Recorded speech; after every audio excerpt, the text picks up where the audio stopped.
ఎవరిని పట్టుకున్నా వాడు శివుడే అని తెలుసుకుంటే నీ కోసం ఏది కావాలన్నా ఆయన అవుతాడు. నువ్వు మృత్యుంజయుడిగా పట్టుకున్నావనుకో, నీకు అపమృత్యువు అకాల మృత్యువు తీసేస్తాడు, రోగాలు పోగొడతాడు. నీకు జ్ఞానం ఇవ్వాలన్నప్పుడు ఆయన దక్షిణామూర్తి అయిపోతాడు.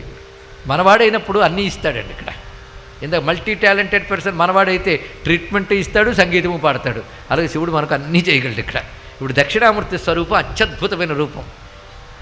ఎన్నో రకాల దక్షిణామూర్తి రూపాలు ఉన్నాయి మంత్రశాస్త్రంలో. ఒకప్పుడు సనక సనందనాథులు అందరూ కలిసి కైలాసానికి వెళ్ళారట. సనక సనందనాథులు అంటే చాలామందికి తెలిసి ఉంటుంది. వాళ్ళు బ్రహ్మజ్ఞానమే తప్ప లోక విషయాలు పట్టవు వాళ్ళకి. ఎప్పుడు బ్రహ్మమునే చింతన చేస్తుంటారు. బ్రహ్మమును చింతన చేసేవాళ్ళు ఆ బ్రహ్మము గురించే మాట్లాడుతూ బ్రహ్మము గురించే వింటూ అలా తిరుగుతూ ఉంటారు. అలాంటి సనక సనందనాథులు ఆ బ్రహ్మానుభూతి కోసం బ్రహ్మజ్ఞానం కోసమని కైలాసానికి వెళ్ళారు. ఎందుకు శివుడు ఇస్తాడని విన్నారు వాళ్ళు. వెళ్ళేటప్పటికల్లా ఎలా కనబడ్డాడో తెలుసా శివుడు మీకు? వాళ్ళు వెళ్ళింది ప్రదోష కాలంలో.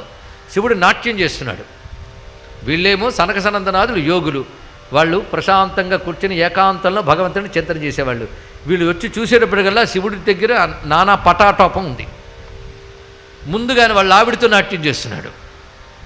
చూశాడు, ఇంత సంసారి ఈయన మాకేం జ్ఞానం చెప్తాడు అనుకున్నారు సనక సనందనాథులు. ఎందుకంటే జ్ఞానం చెప్పేవాడు సంసారం అని విడిచిపెట్టి ప్రశాంతంగా కూర్చుంటే ఆఫ్టర్ రిటైర్మెంట్ స్కీమ్స్ ఉంటాయి కదా, అలా ఏకాంతంలో చెప్పాలి. అలాంటిది ఈయనేం జ్ఞానం చెప్తాడయ్యా? పైగా డ్యాన్స్ చేస్తున్నాడు, గానా బజానా. చుట్టూ దేవతలందరూ చూస్తున్నారు.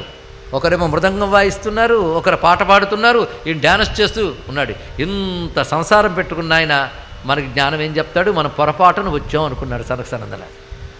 ఎందుకైనా మంచిది ఈ సందట్లో ఆయన కూడా గమనించడం, మనం వెళ్ళిపోదాం పదా అని సనక సనందనాథులు వెనక్కి వెళ్ళిపోతున్నారండి. ఆయన ఎంత నాట్యంలో ఉన్నా గమనించేశాడు ఆయన.